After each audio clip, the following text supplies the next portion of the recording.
Good afternoon to you. 506 here, News Talk 105.9 WMAL. Where we're making sense of the news coming up. We'll talk to Cherise Trump with Speech. First, we chat with her about how some universities have begun to dispense of their DEI programs and have decided instead to fund the campus police. What a novel idea. You can join us today at 888-630-9625, 888-630-WMAL. Over the weekend on NBC, you had Kristen Welker questioning Secretary of State Antony Blinken about what's the deal with Israel and Joe Biden imposing a red line on Israel, saying you are not allowed to go into Rafah and finish off Hamas. Here's how Antony Blinken tried to answer that. I want to drill down with you on President Biden's threat to withhold weapons. What exactly is his red line, Mr. Secretary? What would trigger him to say, I am now withholding weapons? Look, we don't talk about red lines when it comes to Israel. Well, they've already withheld some weapons, so the red line, I don't know what she means exactly. That's already begun. Talk again. President Biden did talk about a red line, though, Mr. Secretary, respectfully. Let me be clear. What would trigger him to make that decision? Sure. So, first, we have been holding back, and we're in active conversations with Israel about the provision of heavy or high payload weapons, large bombs, because of the concern that we have about the effect these weapons can have when they're used in a dense urban environment, like Rafah. We're discussing that with Israel right now. Second, what the president said is that if Israel goes in with a major military operation in Rafah, in that case, there are certain systems that we will not provide to Israel that would aid that effort, because it's something that we do not want to be part of, given the damage that it would do to civilians. And again, not to achieve a durable, lasting, effective result for Israel and for its security. That's what the president said. We've said that in conversations with our Israeli partners. It's unfortunate that that leaked out, but the president responded forthrightly to a question when he was asked about it. All right. For more on this, let's bring in Cheryl Chumley now. She's opinion editor and host of the Bold and Blunt podcast for the Washington Times and the author of the book Lockdown, The Socialist Plan to Take Away Your Freedom. Cheryl, good to have you back with us. Hi, Vince. It's great to be with you. So we started this after October 7th with Biden claiming, I stand with Israel. We're going to support Israel. We're going to do everything we can to support Israel.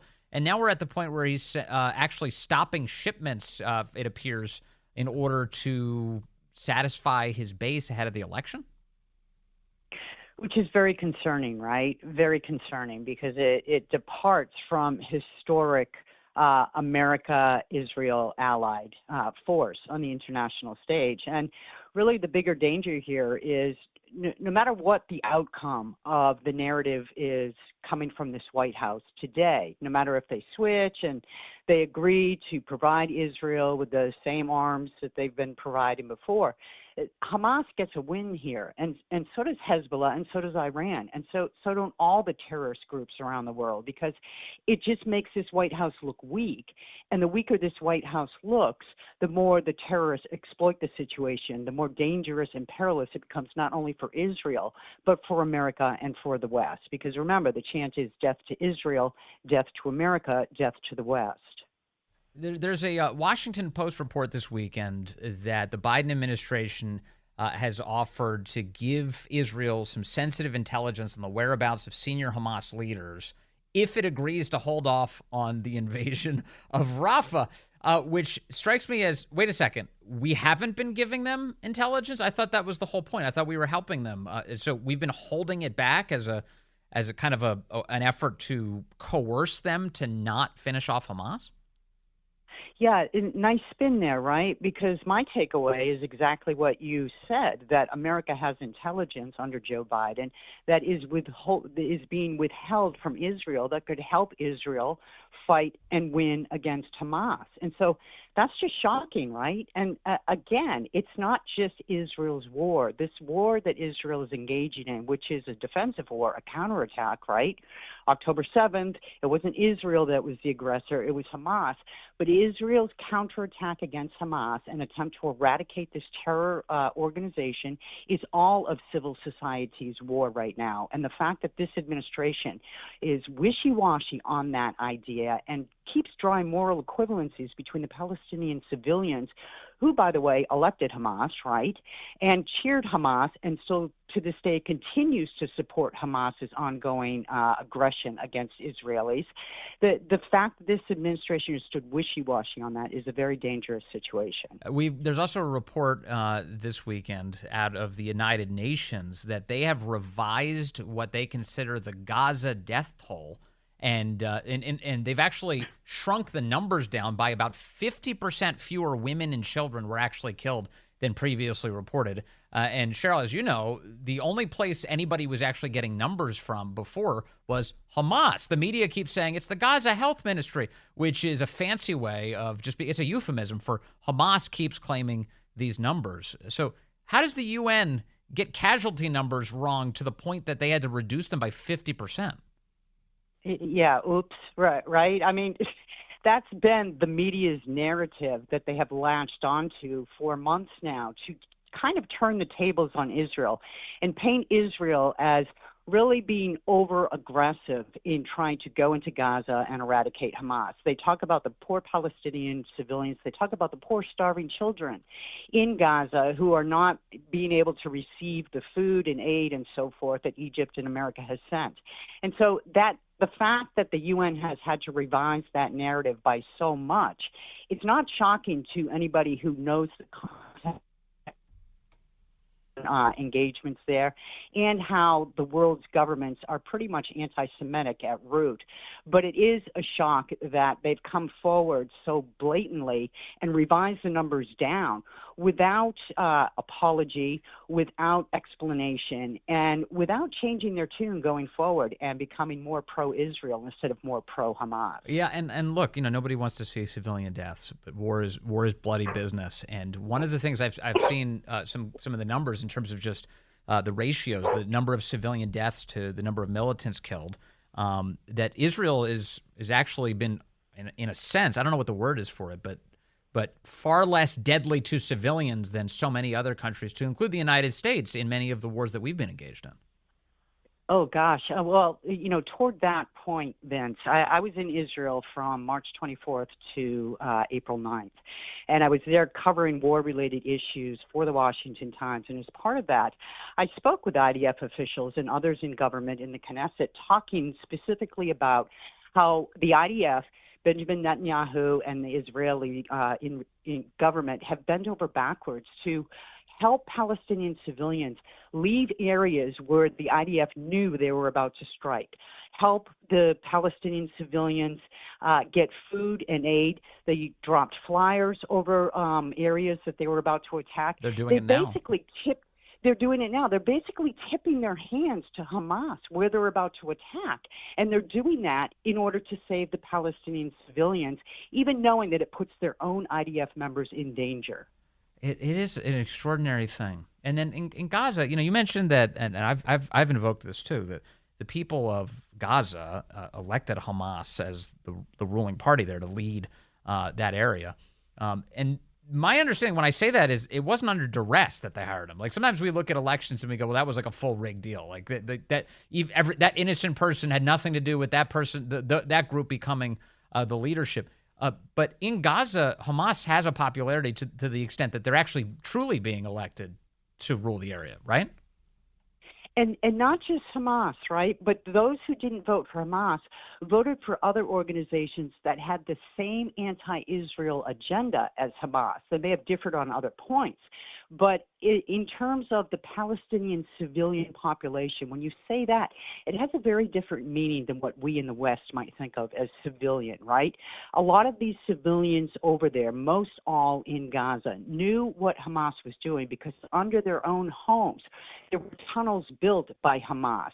Under their own homes, under their own children's beds, Hamas stored weapons and other implements of war to attack the Jews on October 7th. So the innocent Palestinian civilians, it carries sort of a different definition than what we would think normally of that.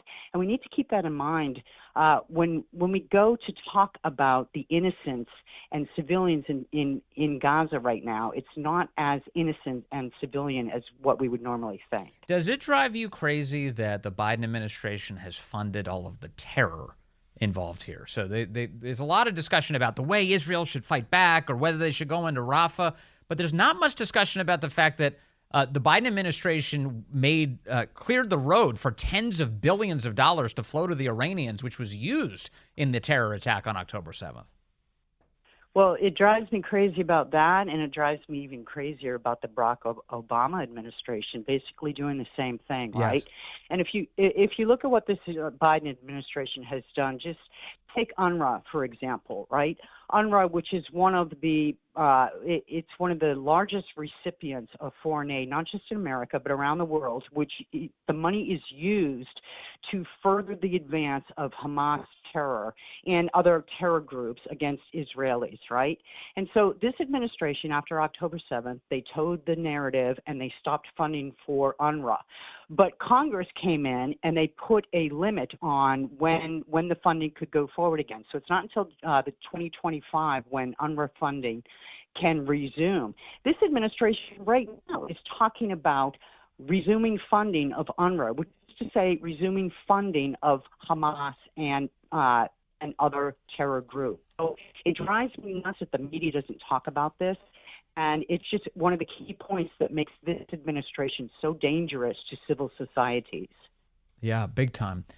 And finally, not discussed in terms of, you mentioned the American interests in seeing Israel victorious over Hamas, but they also include the hostages. We have American hostages, or at least we did. I'm not sure to the extent how many are still alive, but American hostages in Gaza. I've noticed that Joe Biden never says anything about that. There's never a conversation about the Americans who are there.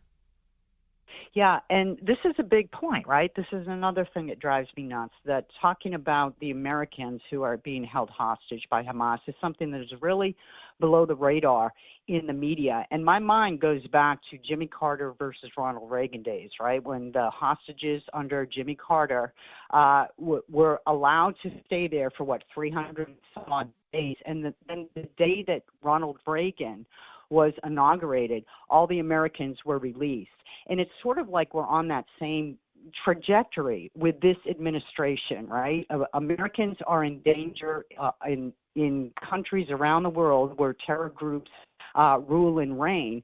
And until we get another president in the White House, hopefully Donald Trump, they'll stay there. And so the fact that Joe Biden ignores that we have Americans who are taken hostage by this terror group is abysmal to me. But what do we expect? This is the guy who checked his watch, right? When the poor dead American patriots were being taken off the plane from Afghanistan. And to this day, Jen Psaki is trying to lie for him because she just wrote, she just wrote in her book that never happened. She tried to change history. I know.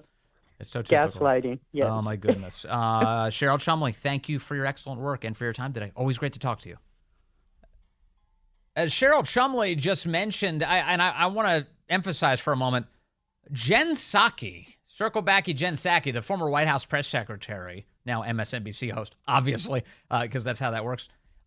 She has a new book. I don't know if she actually wrote it because you never know with these political types. Probably not. But in it, she claims that Biden never looked at his watch during the dignified transfer of remains ceremony at Dover for the Marines who were killed, Marines and sailors killed in Afghanistan, the 13. That he never looked at his watch? Axios correctly reports that is a false claim that Psaki is attempting to make now in her book. In her book, Say More, Psaki writes that the president looked at his watch only after the ceremony had ended. Moments later, he and the First Lady headed toward their car. She said that people who said otherwise were engaged in, quote, misinformation and used the image to make him, quote, appear insensitive, concerned only about how much time had passed. Here's the reality. There are so many eyewitnesses to this, you can't escape the fact that she is lying to you. The Associated Press had a photographer there snapped 2 photos of Biden looking at his watch twice and 10 minutes apart. Additionally, you have the on-the-record statements from the Gold Star families themselves who were there. This audio comes from congressional testimony from a Gold Star father called Mark Schmitz. And this is what he had to say. His son is a Marine, a Lance Corporal, who's, let me make sure I got his, Lance Corporal Jared Schmitz. Here's his father, Mark Schmitz, at congressional testimony talking about Joe Biden. Not a single person has been held accountable. Our so-called leader can't seem to even utter their names in public, not even once. Mr. Biden has run his entire political campaign for 50 years as the family man. Well, I've got news for you, sir. The curtain has been lifting, and that campaign slogan will never work again. We have seen what's going on in your family, and even worse, we've seen how you've been treating us as Gold Star families. And there couldn't be anything more disgusting and cowardly than the way you have treated us. You are a disgrace to this nation. You have no business having ultimate command over our military, and I regret not saying that to your face when I had the opportunity in Dover. That opportunity involved this moment. Mark Schmitz relays the president's behavior. Take a listen. Well, I stood there on the tarmac watching you check your watch over and over again. All I wanted to do was shout out, "It's 2:30, asshole." But out of respect to the other grieving families, I bit my tongue once again. Well, as you could probably tell by now, I'm done biting my tongue. Yeah, Jen Psaki initially ducked a request for comment on the subject, but after Axios published this report, she's now saying those lines will be removed from the book in future publications when they do reprints. Apparently the book is going to be so wildly successful, they'll have reprints of it at some point. And when they do, they're going to take those words out of the book. It's kind of a lefty thing anyway. They like to delete words from books, change the meanings. Holy cow. All right, coming up, Cherise Trump is with us with Speech First. We're going to talk to her about a major university system getting rid of its DEI department and saying, hey, you know what we should do? We should fund the police. Details ahead. Good afternoon to you. It's 5:35. News Talk 105.9 WMAL, where we're making sense of the news. You can join us 888-630-9625, 888-630-WMAL. The University of North Carolina. Remember, it wasn't that long ago that UNC and Harvard were found to have been guilty of racial prejudice in their college admissions. The United States Supreme Court said you've got to stop doing that. No more racial prejudice in admissions. But UNC continued to have a DEI department. They call it Diversity, Equity, and Inclusion. But it looks like that's all coming to an end.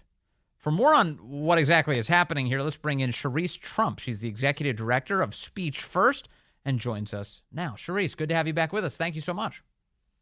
Absolutely. Thanks for having me. So it looks like this is throughout the University of North Carolina system. They're getting rid of their DEI departments. Why?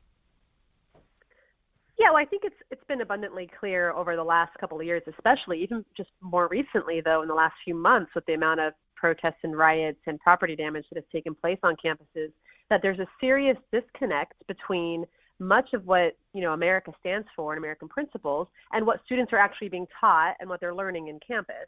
And what they're being encouraged to do. At UNC Chapel Hill specifically, there's been a whole host of issues. You started off with the Students for Fair Admissions versus UNC case, where they were clearly using racial quotas and discriminating on the basis of race in admissions, which is fundamentally unconstitutional, and they were called out for that in the courts.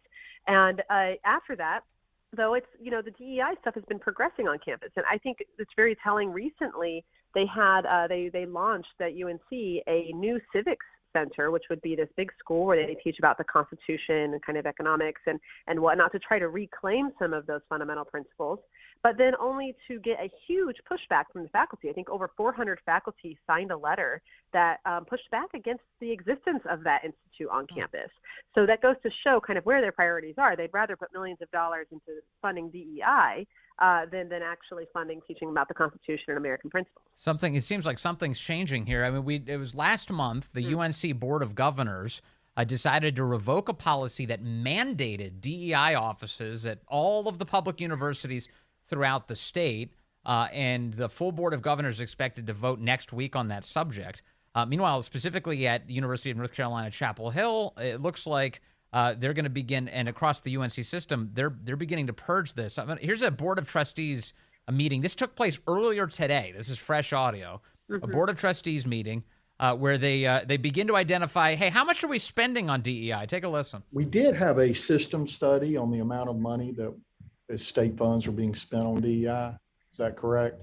We did. What's the total number, generally speaking, on that?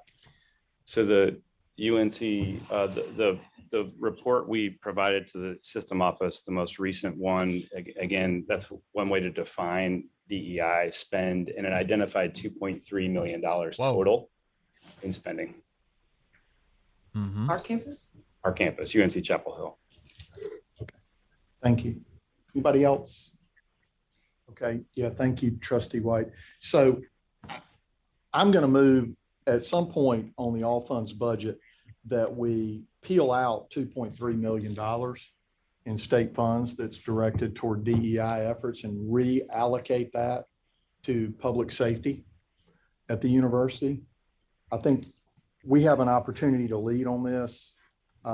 We have an opportunity to be out front on this.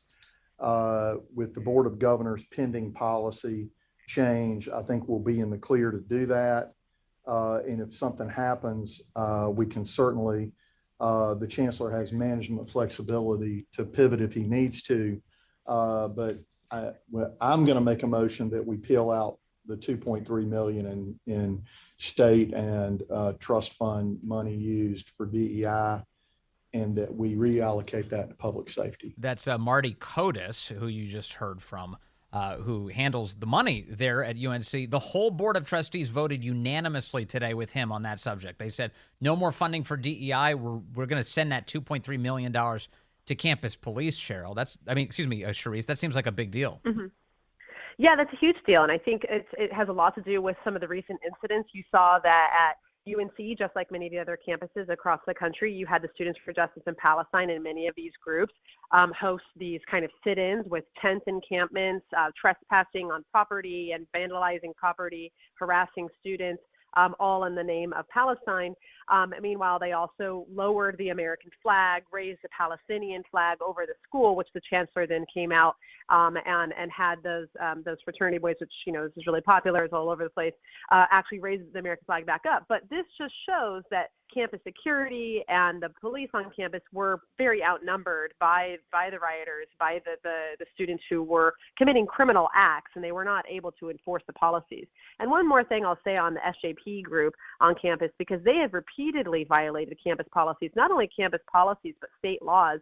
We actually currently have a complaint pending with the university because their group regularly shouts down speakers. They've actually previously interrupted Board of Trustee meetings, demanding that they divest from any companies that work with Israel. But all of that violates state law, because in North Carolina, there's a law that's called the Campus Free Speech Act that says you cannot disrupt events or else you'll meet disciplinary sanctions. The university has failed to enforce this policy against this group over and over and over again. And it just goes to show this is why the board is now stepping in, saying, you have to enforce these policies. We need the police to have more funding. Do you think this is the beginning of something bigger? Will we see more universities do what we just heard from UNC? I really hope so. And I think Marty Kotis, who you had on the audio there, was actually absolutely right. UNC is a very renowned school. It's a public university that has a lot of recognition. A lot of people look to UNC to see what they're doing. And this is an opportunity for them to lead on this issue, being a very pro-free speech school, being a very pro viewpoint diversity school. A lot of these DEI initiatives never talk about viewpoint diversity or intellectual diversity. They're solely focused on racial issues and dividing the students into identity groups that pit them against one another, instead of actually having them focus on things that unite them and create fellowship on campus. So yes, the hope is that UNC is taking the lead here and other schools will follow. You know, it's funny, the legacy news media, by and large, still does not know how to talk about this subject because they're either wedded to the fairy tale, which is that the DEI departments were about inclusion and getting people to work together and that kind of thing, or they're just straight up lying, Cherise, about what's happening here. Have you noticed that the media coverage doesn't keep up with what's actually happening? Absolutely. You know, we put a report out recently showing that 67% of the campuses across the country mandate DEI courses in order for students to satisfy gen ed requirements in their undergrad programs. That's a huge percentage of campuses, and no one's talking about how every single campus is just shoving this DEI, and what it is it's neo-Marxism, because it's solely focused on critical theory, critical race theory, critical gender theory. When you look at these classes, they're everything from talking about racial politics and science, anti-racism, white privilege, gender identity, gender and science. All of these classes and all of these initiatives focus heavily on this neo-Marxist ideology, and no one's really reporting on it because you're right. I think they just don't have the tools or the background knowledge to really talk about it, because it does go back to something that is very ideological, and that's something that a lot of people don't really want to spend time discussing and dissecting in kind of mainstream media. Yeah, I mean, for instance, here's the Associated Press today, unless ABC News wrote the headline I'm reading, but it's appearing on ABC's website. UNC board slashes diversity program funding, diverts money to public safety resources. The lead sentence: as North Carolina's public university system considers a vote on changing its diversity policy, the system's flagship university board voted Monday to cut funding for diversity programs in next year's budget. So what they're doing is lying to their audience when they represent this decision this way.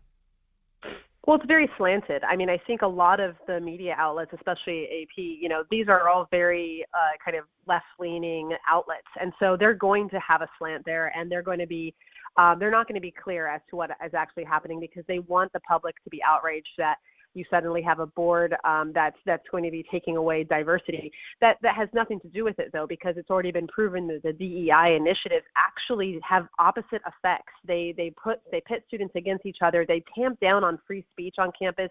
Every single bad policy we've seen that we've sued schools on regularly has come out of these DEI offices. They're the ones that are having students report on each other anonymously with bias response teams. They're the ones weaponizing harassment policies against conservative students because they don't like how they talk about the transgender issue. Again, these are all a liability to the universities, and I think that's what the board is recognizing here. They're liable to being sued by organizations like ours if they have policies like this that continuously violate students' First Amendment rights, and it's coming out of these DEI departments. We're talking with Cherise Trump, Executive Director of Speech First. Cherise, I don't know if you have an opinion on this subject, but I do think that that federal money should not go to any institution that advances censorship and racial discrimination. That would seem to be common sense, but I'm not sure Washington's ready to take up that fight.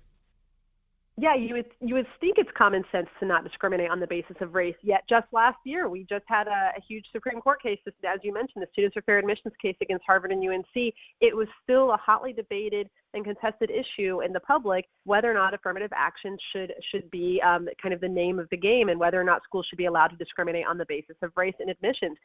That seems like an issue that should have already been resolved in this country, but people are still trying to exercise it and still trying to implement it on campuses. And that's because campuses are kind of stuck in time. There's a lot, if you just poll the general public on these issues, they'll say, of course you shouldn't discriminate on race. Of course you shouldn't violate students' free speech rights. But when you go to an actual campus and you see how they talk about it, they're stuck in this mindset that everything they don't have control over is actually evil. If they can't control what you're thinking and they can't control what you're saying, then it's not common sense, it's not accurate, it's just bad and evil and needs to be shut down. So that's where that dogmatic kind of approach comes from. And a lot of it gets implemented in these policies, as I mentioned, where they have students reporting on each other and where they have harassment policies that they use against students. And that kind of thinking is the basis for totalitarian tyranny. Exactly. When you don't allow any countervailing viewpoints. Cherise Trump, thank you very much for your attention to this very important issue and your time today. Great to talk to you again.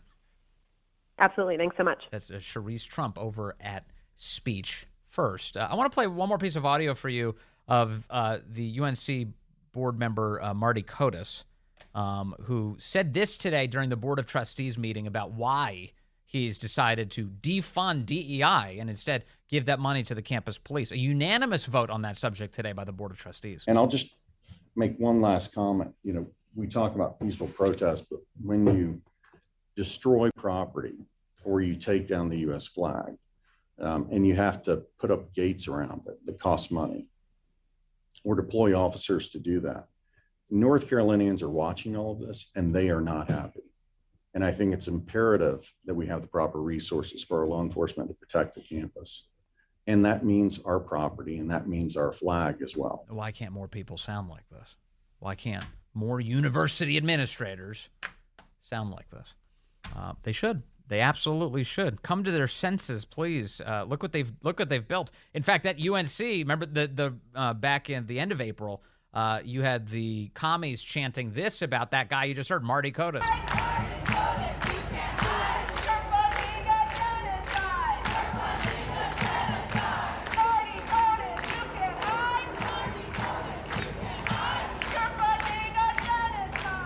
You know what he's not funding? DEI. He's not funding. Not anymore. They're sending that money to the campus police. It's about time. Holy cow. Chris is calling in from Marshall, line 2. Chris, good afternoon. You're on the Vince Colonnese Show. Good afternoon, sir. As always, from the front line of that heartland, man. This reminds me an awful lot of those cases of stolen valor where these people are desperate for accolades, but they're simultaneously terrified of recognition. These are egomaniacs with an inferiority complex, and these DEI people deserve all the respect we should give them all the respect they deserve. DEI stands for it, and when we start regarding them with the dismissal that they really merit, this stuff will start from the bottom up because people will reject DEI placement. They will want Every one of us are going to paint them with that brush that they're there. They didn't earn it. There you go. Chris and Marshall calling in, and he got that in. I'm glad he did because it was a little hard to hear. The signal broke up a little bit as he was trying to stick the landing. DEI stands for didn't earn it. It's a great slogan. And it's just, and what it means is it's communism, it's Marxism, it's diminishing merit, meaning you don't have to earn anything. And instead, the government or some power center is going to pick winners and losers on the basis of shallow categories like the color of your skin.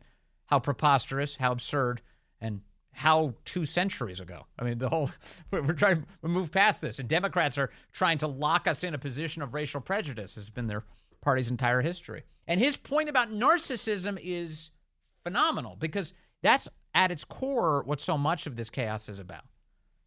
Because a lot of this is like, for instance, at Virginia Commonwealth University this weekend, Governor Glenn Youngkin speaking. And as he was speaking, a bunch of little narcissists at the commencement were graduating college. They disrupted their own commencement to walk out in part in support of Hamas. Visitors, deans of the colleges, faculty, staff, family and friends, Ram Nation, graduates.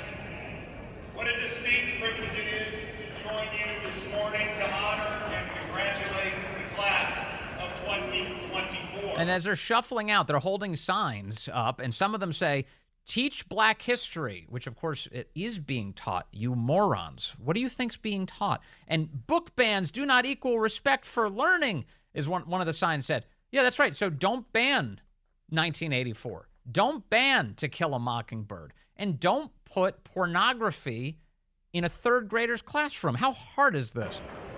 I could not think of a better day. Some of these kids, they're adults now, holding their keffiyeh scarves up in the air. Walking out of their own commencement. This is how they want to remember college. By disrupting it. I know you're wondering, what is Kamala Harris up to? Well, she spoke to the Asian Pacific America Institute for Congressional Studies Summit, obviously, today, and she was giving advice on how you, too, can be like Kamala Harris. Here's the vulgar advice she gave the crowd. I'm in favor of the Second Amendment. Wait. That's not what that's a different clip. We have to know that sometimes people will open the door for you and leave it open. Sometimes they won't. And then you need to kick that door down. Is that what they're calling it these days? Excuse my language. Oh, with extra long cackling to accompany. A rare, lengthy cackle heard in public from Kamala Harris. Yeah, she claims she supports the Second Amendment, too. I'm in favor of the Second Amendment. And I believe we need an assault weapons ban. Oh, okay, I see. So you like the Second Amendment, you just don't like the guns part of it. That makes sense. She's a moron. The great one, Mark Levin, up next.